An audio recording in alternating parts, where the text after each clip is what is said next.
Existem quadrinhos que já nascem clássicos, que já nascem para ser aquele quadrinho que, quando você pensa nele, você sabe que por muitos anos ele vai ser tema de debate. E no mundo pós-Watchmen, onde a regra são quadrinhos de super-heróis que são um pouco mais sombrios, menos coloridos, como os quadrinhos antigos da Era de Ouro, nós temos aqui Superman, a Era Espacial. Esse é um quadrinho escrito pelo Mark Russell, que também já escreveu Nem Todo Robô, vencedor do prêmio Eisner, o Oscar aí dos quadrinhos. E é um quadrinho que foi nomeado pro Eisner também como melhor minissérie. E é um quadrinho com a arte fenomenal do Michael Allred e com as cores da Laura Allred. Ele leva o Homem de Aço para um outro nível. Ou, na visão de algumas outras pessoas, coloca o Homem de Aço no lugar de onde ele nunca devia ter saído, que é aquele Superman, símbolo da esperança, que transborda o seu altruísmo por todas as páginas. Esse quadrinho ele foi publicado em 3 edições nos Estados Unidos e aí foi compilado aqui no Brasil, nessa bela capa dura pela Panini. E como eu disse, ele foi indicado pelo Eisner como melhor minissérie. Eu sou o Victor e bora falar desse quadrinho simplesmente fantástico. E qual que é a história que a gente tem em Superman Era Espacial? Basicamente, o mundo vai acabar e não existe nada que possa ser feito para reverter essa decisão. A história ela já abre dessa maneira. E aí você tem aquele momento, quando você começa um filme, e aí você tem aquele ponto que você tem um personagem que ele olha, o tempo para, e ele fala, você deve estar se perguntando como eu cheguei nisso aqui, né? Para isso a gente vai ter que voltar um pouco. E é basicamente esse o começo de Superman, a Era Espacial. A gente tem um começo mostrando que o mundo tá acabando e as coisas estão acontecendo, e do nada, pum, corta. A gente volta na história para alguns anos atrás. E a gente passa ali no começo, nos anos 50, onde a gente vê um Clark Kent na fazenda com seu pai ali, colhendo milho.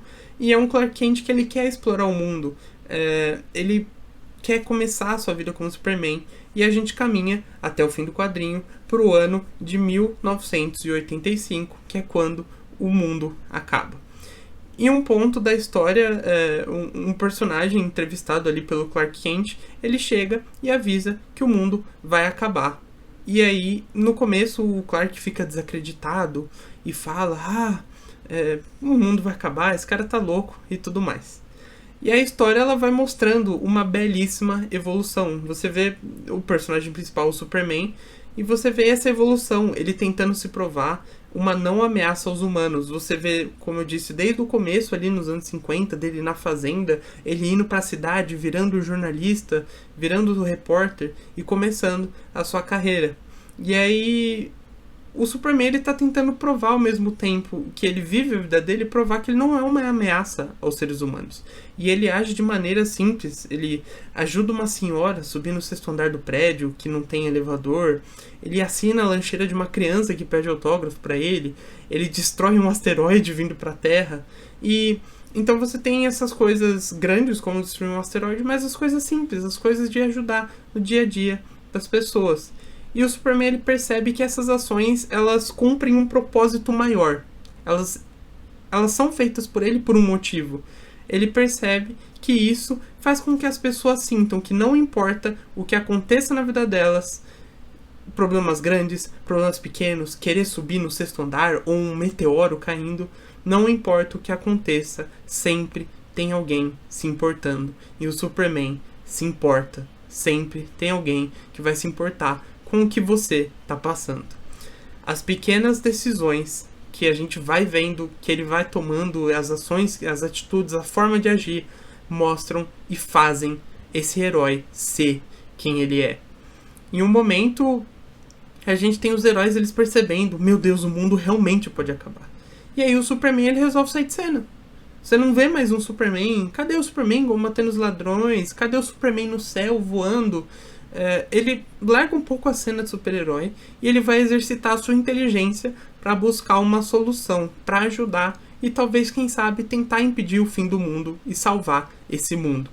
Sem spoilers aqui, mas a história ela termina de um jeito que mostra o Superman como ele é. Diferente daquele Superman da Liga da Justiça, do Zack Snyder, que é aquele Superman mais bravo, sombrio, aqui a gente tem um Superman que a DC às vezes ela renega, que é o Superman mais alegre, Superman altruísta, aquela coisa do Superman como símbolo da esperança que inspira as pessoas. E aqui a gente tem esse Superman altruísta e talvez ele não pode evitar o fim do mundo, mas ele pode tentar salvar uma parte desse mundo no fim. E aí nós vemos o surgimento do Superman desde a sua vida jovem ali, aprendendo a lidar com seus poderes, mas nós também vemos aqui o surgimento do Batman, o surgimento do Lanterna Verde, tudo extremamente bem conectado de um jeito muito legal, esses três personagens inicialmente. E aí você também tem o surgimento da Liga da Justiça, outros personagens aparecem. Em alguns momentos a gente tem até o foco no Batman, a gente vai pra acompanhar o dia a dia do Batman, do Bruce Wayne, assim, começando sua vida como Batman.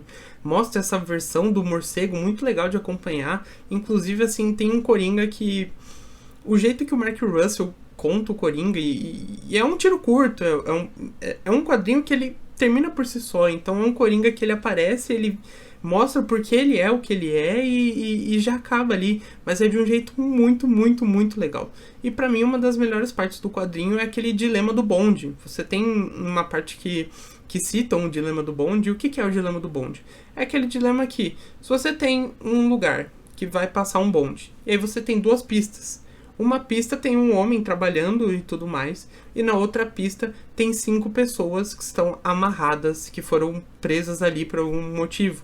E aí uma pessoa fala, você tem que escolher, você vai salvar uma pessoa, deixar as 5 morrerem, ou você vai salvar essas 5 pessoas e deixar um inocente morrer também, todos são inocentes ali. E aí você tem as duas posturas que pra mim... o Mark Russell ele conta e ele entende o contraste que você tem entre um Superman e um Batman, ambos heróis, mas o jeito que eles pensam o mundo de um jeito fantástico. Você tem o Batman com a postura pragmática dele, e pro Batman não é sobre salvar as pessoas, mas é não dar satisfação para quem criou a situação, é não dar satisfação pro vilão.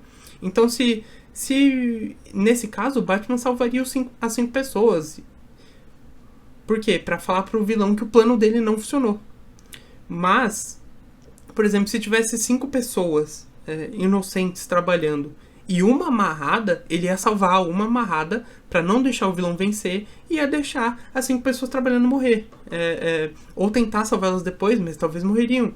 Então você tem essa forma do Batman. E o Superman tem o contrário. Ele vem pra sua abordagem de querer salvar tudo. Porque pro Superman, nesse caso que você tem 5 e uma pessoa lá, a melhor solução é tentar salvar 6. Você vai e pega 5 primeiro e depois tenta salvar essa outra uma. Mas é sempre tentar salvar o maior número de pessoas possível.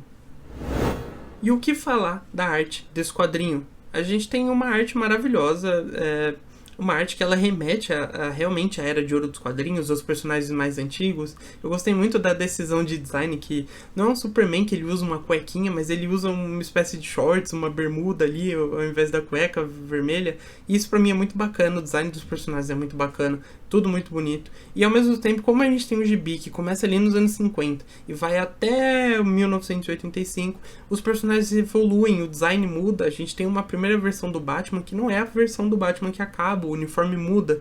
E eu acho isso extremamente bacana. Essa atenção aos detalhes, os anos estão passando e os personagens eles não estão estagnados, os personagens eles evoluem conforme o tempo no quadrinho evolui e o tempo passa. Ele dá a sensação de ser um quadrinho antigo pelo estilo da arte, parecendo com a Era de Ouro, como eu falei, mas isso não é uma crítica, pra mim é uma qualidade, eu gosto muito disso, esse jeito mais, talvez assim, mais simples de ver os super-heróis e de desenhar os super-heróis, com os uniformes mais clássicos, talvez, e isso pra mim é muito bacana. Você tem muitos momentos lindos, muitos quadros lindos, lindos, lindos e que são impactantes. Logo desde o começo você tem quadros assim que já te deixam de queixo caído e já te falam que além de um bom roteiro, você vai encontrar uma arte sensacional, sensacional e muito bem feita. E aí você deve estar se perguntando, porque eu tô elogiando, eu tô falando muito bem da essência dos personagens e como o quadrinho fez isso bem. O quadrinho ele não tem um problema, e pra mim tem. Acabar. O problema desse gibi é acabar. A gente tem uma visão do Mark Russell dos super-heróis no roteiro, principalmente como Batman e Superman, que acho que são os personagens que têm mais destaque aqui na história. Por mais que a história seja sobre o Superman, o Batman ele tem os seus momentos de destaque.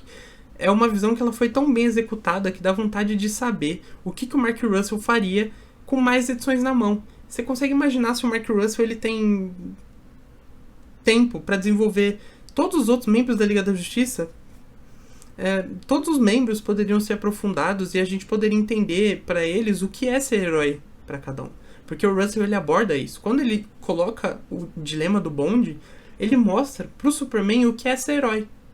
Que é ser herói é tentar salvar o máximo de pessoas. Pro Batman, o que é ser herói é derrotar o vilão.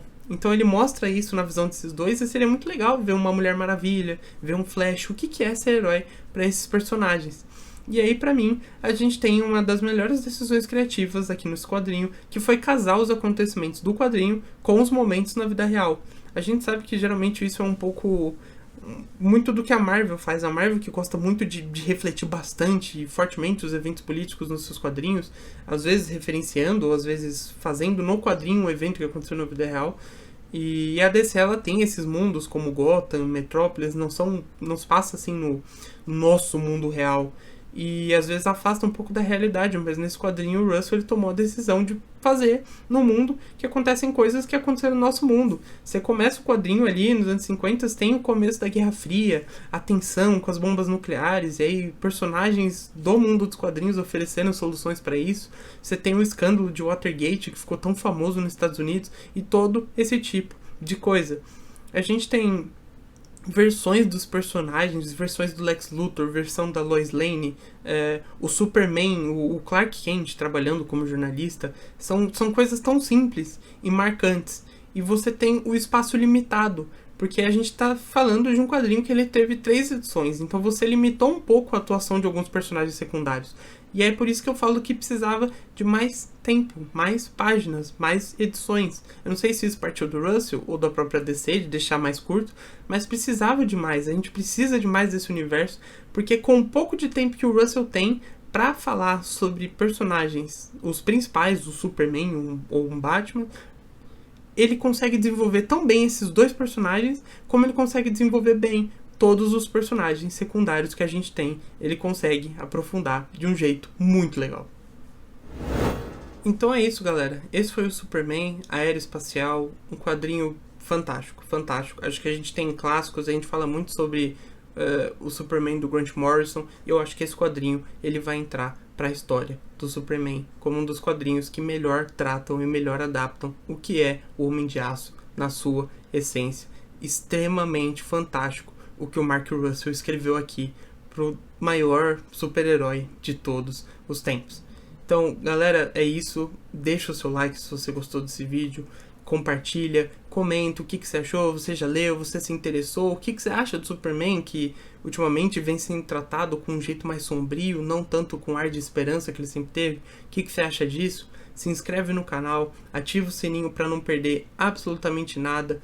E é isso, pessoal. Muito obrigado. O Mark Russell, ele vai estar na CCXP, mais um dos artistas que vai estar na CCXP de 2023, vai estar todos os dias para lá, dar autógrafo no seu Superman, dar autógrafos no seu Nem Todo Robô, nos Flintstones. O Mark Russell é simplesmente fantástico. E para acabar, eu quero deixar uma frase do Superman no final do quadrinho, que para mim resume tudo. Às vezes você salva o mundo, às vezes o mundo te salva. Como o papai me disse uma vez, lá fora existe uma parte de nós que está solta no mundo, esperando para ser descoberta. E ele tinha razão. E essa parte é o que nós chamamos de amor.